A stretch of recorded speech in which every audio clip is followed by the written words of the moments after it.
Hey everyone, thanks for joining me in today's episode of Super Smooth's Test It, Fix It, and Run It, where I take one of my locomotives that's been sitting around and I test it, and if necessary, fix it, and I'll definitely run it. So let's see what today's locomotive is. Alrighty, what do I have in store for my fine viewers today? It's a Gulf Mobile in Ohio, which I have to admit I really like their colors. I had those factory QSI Protos the other day. So we have a nice little switcher here. Looks like it's been used, but I'm not, let's get this out of here. Gosh, I was so worried about the package police. Okay, let's see. Boy, it's sharp. I really like the paint scheme on this. It's very, very sharp. Let me get a better grip on that. Very nice. Let's get this foam. There we go. Okay. Now, oh, it's got a guy. Is that standard? Usually Protos have just a single colored person, usually black plastic, but this one actually has someone who's painted. Very, very nice looking switcher. Very nice livery. Nice coupler. Yeah, it looks like it's gotten some love, but whoever's loved it has loved it very well. Looks really nice. And I actually don't have many switchers. I like larger locomotives, so I don't keep a lot of switchers around. But this one sure is nice. I'm going to enjoy running it, that's for sure. Let's go ahead and plop it down on the track. It's a Proto. The worst that may happen is it has cracked gears, but I don't know if this particular model has that problem. So let's see what, well, here it goes. No problems whatsoever.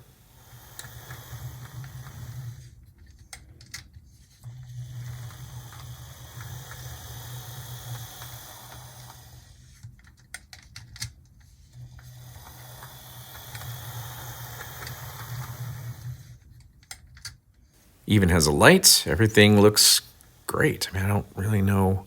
It's going to be one of those super short ones. Can't just leave it like this, right? But one thing I thought you might find interesting was I have this, and I believe it's brass or it's some sort of homemade, but I think it's brass transfer caboose from GM&O. And if I find neat things like this, I'll show them to you. But take a look at that. Isn't that really cool? Somebody spent a lot of time on this, and I can't tell whether this was a kit or if this is 100% homemade. I really don't know the story behind it, but I was happy to get it. It looks really neat. Look at that. In fact, I only have one other transfer caboose, but it's not this style, but I wish it was this style. I like this a lot better than the one I have. But wow, I mean, somebody really took some extra care and time, and I thought you all would enjoy seeing this. Look at that. Very, very cool transfer caboose. Look at that. That's incredible. Somebody really, really put some work into this. And if you know if it's a kit or if it might be homemade, I'd really appreciate it if you let me know. Because this obviously took some time and some special care and some work. And somebody should be really proud of doing this. Yeah, I think it's brass, I think. I just wish I knew more about it. I wish I knew if it was homemade or not, but I thought you'd enjoy seeing that. But regardless, I've only chewed up 4 minutes here, and this is just going to be too short. So let me rummage around and see if I have something that works. Okay, that was just a little too short. Let me go ahead and let's get another one of these Gulf Mobile in Ohio's up for you. Now, this one's a little bit bizarre. I'm trying to figure out if this is fully custom or what. I don't really know. I don't even know if this box goes to this. I really am sort of at a loss here. I'm going to assume, but that may be a bad assumption, that this was the original box for this, and I think this is custom. I think it is. Yeah, I think this is custom, so, well, I don't know. Are these decals? So the paint looks custom. The lines just aren't crisp enough to be factory.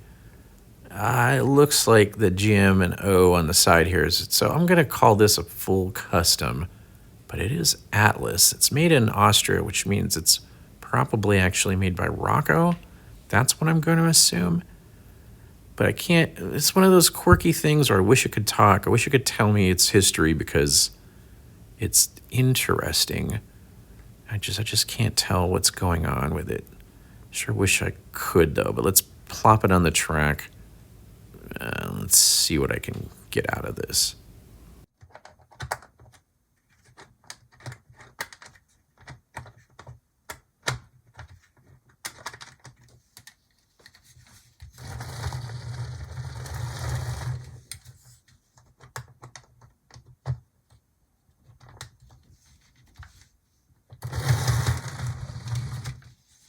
All right, was derailed there, so it sounds a little bit rough, but frankly, it still sounds a little bit rough. And who knows how long this has been sitting.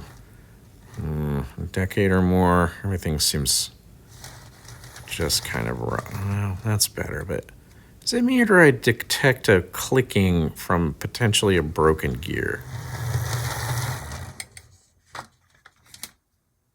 Sounds like it might be cracked. Not entirely sure, but when I looked at it, it's the front truck. I was kind of bouncing around now. Boy, this has seen some use. Someone has definitely had fun with this. And what I think I'm going to do is see if I can just do a really light oil job in the holes that are specifically set aside for the oil. Let's see if that helps. Maybe there's just some gunk caught in the gear, and that's what's causing that clicking noise. Maybe that's what's going on. Let me wipe off this residue and then plop it back down on the track and see if that loosens things up a little bit and stops that clicking.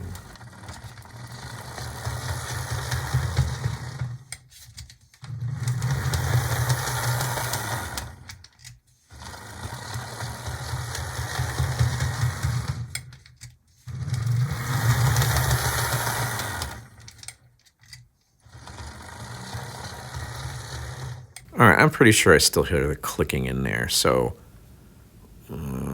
yeah, I think I'm gonna need to go ahead and take it. It's definitely coming from the front truck. That's where I can determine things are coming. So, you know what? Let's do this. Let's get the shell off and let's oil it anyway. Let's see if I can figure out what's going on.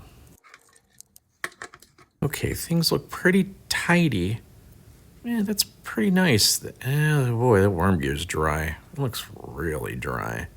Maybe that is the problem. Goodness, it looks like desert in there. Let me go ahead and put some super smooth grease on there and see if that helps a little bit. Let's see if that helps as this distributes around down through the tower and through the rest of the set. But, you know, it's hard to tell because it's clear that this thing has just seen so much love in its day. Let me go ahead and oil at least these bearings as I can. And maybe we can, and I'll maybe find out for sure if it's just some gunk stuck in there or if it really is a cracked gear. So let's go ahead and do that, and we will put it down on the track and see what we get.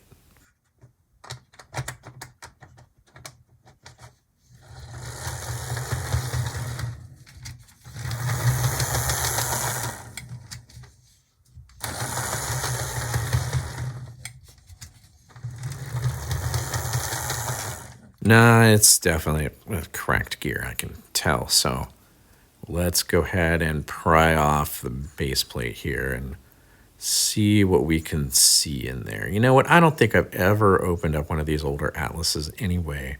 So this may tell us a lot by doing this. Spin this around. Spin. I don't see any problems in that one. Let's get that back in there properly, and it kind of nicely pushed up the second one for me. Let's spin this around. No, I don't see anything wrong. I don't see anything wrong with that one. So let's put that one back in, and let's take a look at this. This is kind of dry, but let's take a look at the last one. And yeah, there it is. See it? There it is. Sure enough, the gear is cracked Wow, what do you know? Okay, so that was all worthwhile. But here's the issue is this is not like an Athearn set where the axle is actually held together by the gear. I'm going to try to do this without being too invasive. So I know I don't have any kind of, I know I don't have a replacement for this. I don't have one of these sitting around. And you know what? I wonder if it's just going to be best to cut this gear out of here, just to go ahead and pull it off of the axle altogether. I know that might seem horrible to some of y'all, but I'm still going to have 5 driving wheels if I do that, right? Let's see if I can kind of get in here and see. I wonder if I can just put this screwdriver in there and stress fracture it off of here. I don't think, this is actually pretty tough plastic. Let's see. I don't think it's going to stress fracture off of there. So what I think I'm going to have to do is I'm actually going to have to go and grind this off of here. That's unfortunate. I guess the other thing I could do, well, I guess I could try to fill it with epoxy, but it's already so oily and everything. I just don't think that's going to be a good move. So yeah, this isn't working as much as I wish it would. So let's see if we can pry it apart now I'm sort of committed, right, to getting this off of here anyway. Let's see if I can just pry the whole thing out of there. No. So I think I'm going to have to actually grind it off of there. So that's what I'm going to do. So give me a minute and I'll do that. All right, I know some of you may have hated that, and I do apologize for it, but there it is, just ground it off, and it is on there actually pretty good, but there was definitely a crack, and I could see it stressing when I was working on it. So there we go. We can put this back on the track, but you know what? I've noticed that there is some pretty decent crud on some of these wheels, so I'm going to go ahead and clean those really quick. Now we'll put this back on the track and see what happens. All right, there we go.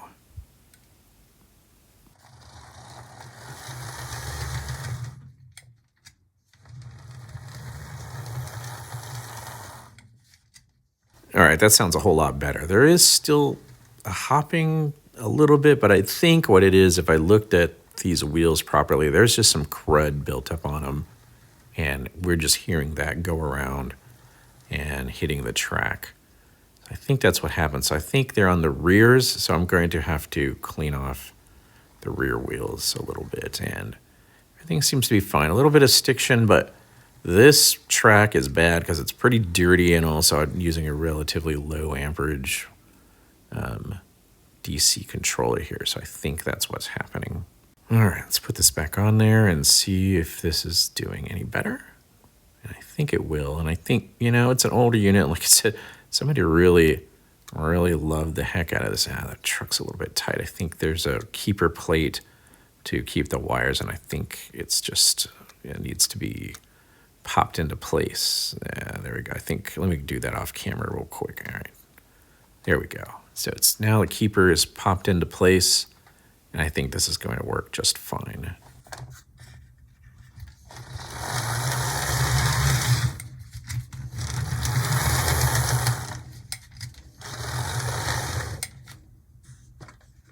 All right, well, there you have it. Now, well, it's still running a little bit longer than I want, but there you have it. 2 nice Gulf Mobile, Ohio locomotives and a very cool caboose for you. So I'll run these for you. I hope you enjoyed this. Hey, thanks for joining me. It's nice to have your company while I'm working on these. So I will talk to you later. Happy model railroading. Take care. See you soon.